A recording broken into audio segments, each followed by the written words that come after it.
Olá, eu sou Ana Isabel Jordão e você está no Previdência em 10 minutos.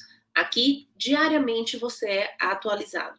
Lembrando que hoje, dia 12 de outubro de 2022, comemora-se, além do feriado de Nossa Senhora da Aparecida, o Dia das Crianças. Lembrando que a Previdência Social, ela também protege as crianças, na medida em que ela concede aos pais, né, hoje já de uma maneira mais ampla, o direito de afastamento do trabalho remunerado, né, a Previdência é quem faz essa remuneração, para que ela possa cuidar dos meses iniciais na vida da criança. Né?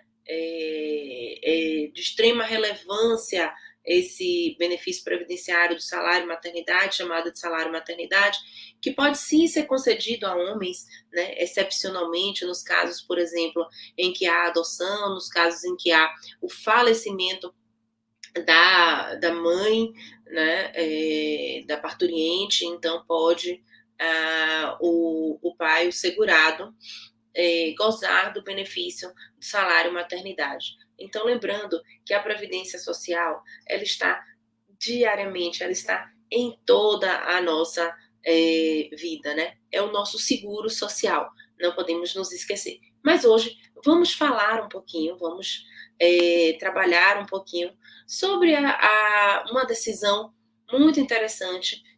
Foi concedido a um trabalhador rural que sofreu um acidente automobilístico o direito a uma aposentadoria por invalidez. Né? De acordo com os documentos no processo, o segurado ele recebeu um auxílio-doença em 2019 devido às sequelas neurológicas decorrentes desse acidente. No entanto, o INSS ele cessou o pagamento do benefício devido ao resultado da perícia médica administrativa, que concluiu, então, pela capacidade laborativa desse trabalhador rural. O trabalhador recorreu, então, à vara estadual pela competência delegada, né, a vara estadual, então, de rancharia no estado de São Paulo.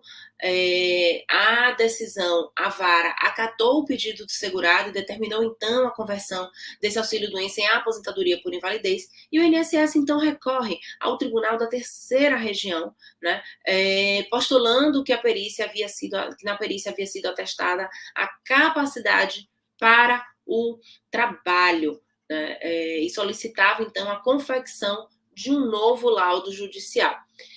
Conforme os laudos da perícia, quando tinha 23 anos de idade, o trabalhador sofreu um acidente automobilístico e, com isso, ele acabou sendo acometido por sequelas do traumatismo craniano encefálico e cérvico, dorso, lomba e lombalgias graves. Conforme a perícia, a lesão é crônica, é degenerativa progressiva, e o que torna o segurado totalmente incapaz para a reabilitação profissional. Há aqui, mais uma vez, que se considerar que faz-se uma análise mais alargada. A gente não está considerando exclusivamente critérios médicos periciais, mas estamos também levando em conta critérios sociais, critérios outros que auxiliam na tomada da decisão e, então, na conversão desse benefício, que era um auxílio por incapacidade temporária, para um auxílio por incapacidade permanente, porque levou-se em conta as condições pessoais desse segurado. Né? Então, dessa forma, o TRF3 entendeu que foram sim comprovadas a qualidade de segurado e o cumprimento de carência. Além disso, verificou-se que o trabalhador estava total e permanentemente incapaz para o trabalho. O tribunal, para o tribunal, o argumento do INSS, então, não deveria ser considerado, era improcedente, visto que o laudo foi muito bem elaborado. Havia todo um fundamento nesse laudo, né, que justificava, então, a conversão deste benefício. Então, o INSS, o TRF3, nega a apelação do INSS, mantém a decisão proferida na primeira instância, e o INSS deve, então, agora conceder esta aposentadoria desde dezembro de 2019, né, pagando-se, então, as diferenças relativas ao auxílio-doença que foi pago a este segurado. Falando aqui ainda sobre benefícios por incapacidade, é muito importante a gente lembrar a questão da carência. Para a concessão de benefícios por incapacidade temporária ou permanente, a legislação exige o cumprimento de uma carência de 12 meses. São necessárias 12 contribuições pretéritas, anteriormente ao adoecimento, ao acometimento da incapacidade laboral. Porém, é de suma importância a gente frisar que existem exceções. Existe, então, isenção de carência, né? Isso também está previsto na legislação. Existem algumas circunstâncias em que essa carência, ou seja, esses 12 meses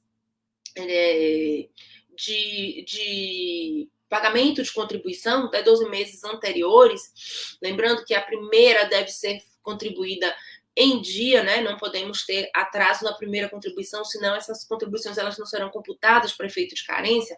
Então, nós precisamos cumprir uma carência de 12 meses. Mas a legislação mesmo, ela faz algumas exceções, ela cria algumas exceções. Essas exceções, elas estão numa portaria. E há muito tempo essa portaria ela não vinha sendo atualizada, a despeito de haver a obrigatoriedade de atualização trienal, a cada 3 anos, mas essa portaria já vinha desde 2015 sem nenhuma atualização. Então, quais são as doenças, né? A lista de doenças que dá direito à isenção de carência. Primeiro, os acidentes de trabalho. Toda vez que ocorrer um acidente de trabalho, não será exigida o cumprimento da carência. Essa pessoa terá direito, então, a se afastar e ter o gozo do seu benefício por incapacidade, o seu auxílio por incapacidade temporária. Mas, no final do mês de agosto do corrente ano, de 2022, o INSS ele publicou a portaria interministerial 22, que estabeleceu a lista de doenças e afecções que isentam a carência para a concessão dos benefícios por incapacidade. A lista manteve-se praticamente integral, foram adicionadas apenas mais duas moléstias, mas ainda nesta portaria criam-se conceitos, né? Fortalece-se conceitos que devem sim ser considerados para a aplicação dessa isenção, a saber, o quadro clínico, né? Quadro clínico de evolução aguda. Então, esta doença, para que ela isente a carência, esta doença precisa estar num quadro clínico de evolução aguda. Então, a doença ou afecção de instalação súbita exclui-se os episódios os episódios agudos de doenças crônicas. Então, é muito importante fazer essa pontuação, principalmente nos casos de neoplasia, né? Porque é comum a gente ver, muitas vezes até em alguns casos de neoplasia, não só a exigência da carência, mas também a própria negativa do benefício, em razão do quê? De não haver a configuração, então, de um quadro clínico de evolução aguda. Outro ponto a ser observado é o critério de gravidade. Então, o risco iminente de morte ou a perda de função de um órgão ou sistema que requer um cuidado de natureza clínica ou cirúrgica, podendo apresentar instabilidade das funções vitais e necessidade de substituição artificial dessas funções.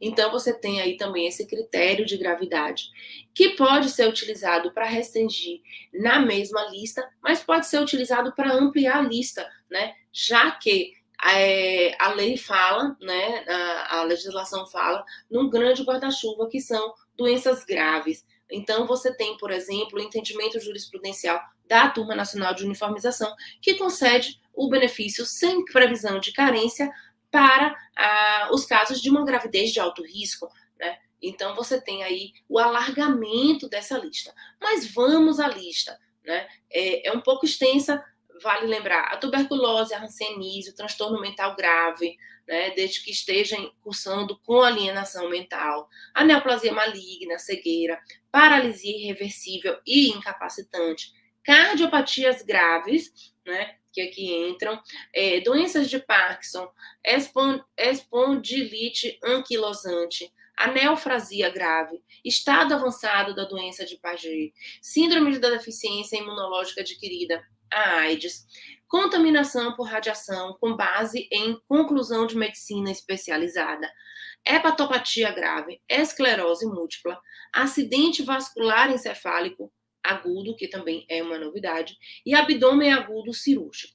Então, essas doenças, elas estão aí listadas e elas isentam a carência. Não se exige, no caso dessas doenças, o cumprimento da carência de 12 meses para a concessão dos benefícios por incapacidade. Bom, esses são os nossos pontos de hoje, nossa conversa aqui, né? Falando um pouquinho, aprofundando um pouquinho sobre a questão dos benefícios por incapacidade.